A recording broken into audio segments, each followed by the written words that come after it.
Hey everyone, Anex here, and this is The Black Prism, the first book in the Lightbringer series by Brent Weeks. It's an epic fantasy set in a world of 7 satrapies controlled by Chromeria, the place where the magic people are trained. It's a story with a lot of twists and turns, an awesome magic system, some cool world building, great characters, and a questionable level of character description. Let's talk about it in this week's 7-point review. If you're not familiar with this format, the first 4 of these 7 points are non-spoiler discussions about various aspects of the book, and then the next 3 are spoiler-filled discussions about the ending, about the character arcs, and all that stuff that needs spoilers to talk about. Without further ado, number 1, the magic system. So I like to always start with the thing that dragged me into the book first, and the one everybody talked about with this book is the magic system. It's complex and very detailed in its planning, so much so that it makes it almost more of a science than magic. It's definitely on the hard side of magic systems, and very, very Sanderson-esque. Sanderson-esque. It's a lot like Brandon Sanderson's systems. But unlike Sanderson's magic system, Brent Weeks doesn't give you a lot of information about this right from the onset. So for the majority of the book, I was pretty confused about what was going on whenever any of the characters used this said magic. For anyone unaware, it's based on the 7 colors of the rainbow, kind of, and it's about the different colors have different properties and you can use different colors to do different things, and specific people can use specific colors. Some people can use multiple colors, usually 2, 3, and very, very rare people can use 4, 5, even all of them. There's a lot more depth to this than what I've just said, and the writer gives you all of this information in small bits and pieces throughout the book. For example, there might be a scene where you feel like you're about to be told a large chunk of information when 2 characters are talking about this magic system, and then suddenly something would happen and the conversation would break off, and then you have to wait like another 50, 60, 100 pages for another conversation to start where they talk about it again. It still gives you the details when you need to know them. So when a character does something, you're never feeling like that was a plot convenience or that happened out of nowhere. You still feel like it makes sense within the world that he's created. You just don't have all the information yet. And then once you do, by the end of the first book, and as you read the other books as well, then it sort of starts to make sense a lot more. Personally, I prefer the style of writing to the style where you're just given all the information at once, even though it requires me to do some work, because it makes me pay attention to the book and it keeps me thinking about what's happening. Number 2, the characters. I'm going to talk about the 3 major POV characters. First, we're introduced to Kip. He's a newcomer to everything and therefore the character that we learn about the world through. I found him very relatable. He's not the most powerful character. People look down at him, they pity him. He's basically being given a very bad deck in life and he's not super happy about it. He whines a lot but also wants to prove himself in this new world that he's been thrust into and quit the whining. But he's also quite realistic about the situation that he's been placed in. I appreciated all of that. Because of all of his relatability, I found myself rooting for him quite a lot. When you meet him for the first few chapters, he's mostly a pretty cliche fantasy character. You know the one I mean about in like traditional fantasy, there would be a orphan farm boy who doesn't know his family. He's got like hints of that kind of personality and that kind of backstory at the start.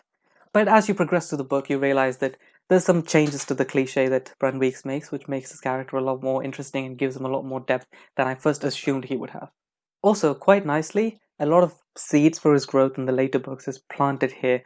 So when you finish this book, you get the sense that Kip has a lot more growth to go through, and he has a great journey ahead of him. Next is Gavin, the titular Prism. He's the all-powerful godlike figure in the world. Think of the Prism as a cross between the Avatar, the Pope, and the Queen, but more like Korra's Avatar than Aang's Avatar. He's cocky and charming and oozing self-confidence, so not really the most relatable. But he's the most fun character to follow. There's just something really fun about a character who just jumps off a building to leave a conversation because he can. But just because he has all the trappings of a pretty cliche protagonist doesn't mean he's actually a good guy. Not entirely anyway. At several points in the book, he does things that are just straight up deplorable. But it's sort of justified because they're for the benefit of the satrapies and the people too. There's also a very interesting discussion about good and bad and good people and evil people and good systems and oppressive systems, and he's a major part of that discussion. And last but definitely not least, Karis. She's awesome, and in my opinion, she has the most heartbreaking backstory of all the characters in the book, which is saying something because all of these people have very, very tragic pasts. But I genuinely couldn't think of much to say about her when I talk about this book only because she's criminally underused here. You get quite a few chapters in her POV, but she's not doing much. She's not really showcasing who she is as a person in those chapters. She does some stuff at the beginning and at the end, but the in-between sections with Karis is very underwhelming in my opinion. Number 3, the character descriptions. This is a criticism that's thrown at the book quite a lot, and I kind of agree. Here's the thing. Brent Weeks describes characters' physical appearances a bit too much. A lot of people give Kip as an example of over-describing character physical appearances, but I don't think that's a problem in Kip's case. See, Kip is fat. No, scratch that. He's obese. And this is mentioned quite a lot. But I don't have a problem with that because I think that's just part of his character. Kip spent his entire life being very overweight, and it's very understandable that he feels really bad about himself when he meets with people like Gavin, who is described as basically a Greek god, or when he meets with Karis, who is an elite warrior, or when he spends time with these elite warriors in the peak of physical human fitness. Because these descriptions of Kip's body are given when you're in his POV, I don't think this is an example of bad writing. It's good character building. At the same time, other characters' bodies are described a bit too much too. This is mostly done yet again in Kip's POV, and a lot of people explain this away as just Kip is a teenage boy and he does these things, but I don't think that's really a valid explanation. I didn't know about this as a criticism before I started reading the book, but it really stood out to me, and I started taking notice of this at the threshing ceremony. I don't want to give too many details about this, but basically, you're in a room with Kip in the middle, and you're in Kip's POV, and you're surrounded by people, and you get a lot of descriptions of all the people in the room. It's a bit much. But I don't think the problem is sexism, though. Don't get me wrong, there is a problem in fantasy and books in general where women's bodies are described in way too much detail. Personally, I think it's just his writing style in this specific series is like that.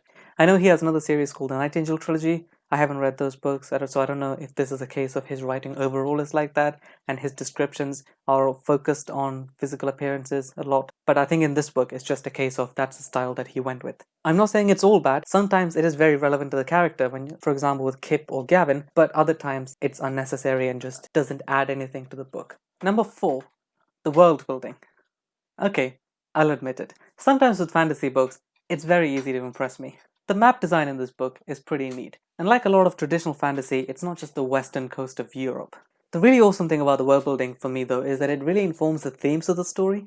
For me, the main themes of the story and the series as a whole is about oppressive systems versus the people within those systems and their own personal ideologies and beliefs and actions. I'll talk about this more in my spoiler review of the whole series, but it's just something for you to think about as you read the book.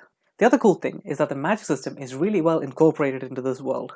You see how the fact that some people can draft certain colors, which means to use specific colors which have different properties, you see how that affects the world, not just in terms of their warfare and their technology and their weapons, but just everyday lives of these people. For me, one good example of this is the Black Guard.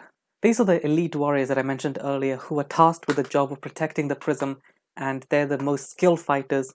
Because this magic system is based on the usage of different colors, when people draft a color or when they store up a color to use in a combat situation, or in any situation really, you can see what color they are storing within themselves because it sort of leaks through in their skin. So of course it makes sense that if you're someone with a darker skin color, then the person you're fighting can't immediately tell what color you're storing, which gives you an advantage, because if someone can see what color you're storing, then they can prepare for whatever attack you're about to throw at them. Subsequently, the majority of the elite warriors in the Black Guard who protect the prism are people with a darker skin color. This is just one example out of many things in the story that show that Brent Weeks really did think about how his magic system would affect the world that they live in and the beliefs and the actions and the lifestyles of the people that live in this world. It's something that brings cohesiveness to the whole system and makes it a lot more immersive. That's it for the non-spoiler section of this video. If you haven't read the book already, then pause here and go check out the book. It's a lot of fun. I would highly recommend it. Also, make sure you subscribe to this channel so you can watch any other videos I make about this book and the series as a whole, and any other fantasy and non-fantasy reviews I make. If you have read the book, then let's talk spoilers. 3, 2, 1. Number 5. The plot twists. So when you find out that Gavin and Dazen had actually switched places, and Gavin was Dazen and Dazen was Gavin, and Gavin was the one who was actually in prison, and Dazen, the younger brother, is actually the prism now pretending to be Gavin, I was pretty shocked. I think there were clues in the book up to that point that could have told me that, but I didn't really figure it out.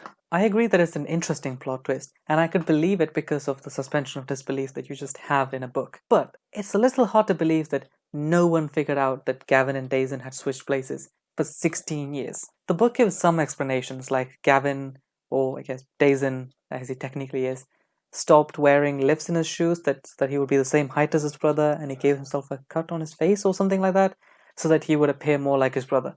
But still, really, no one worked out that these two weren't the same person? Because the thing is, they're not actually twins, so it's still a bit hard to believe that two brothers that don't actually look alike could be believed to be the other person.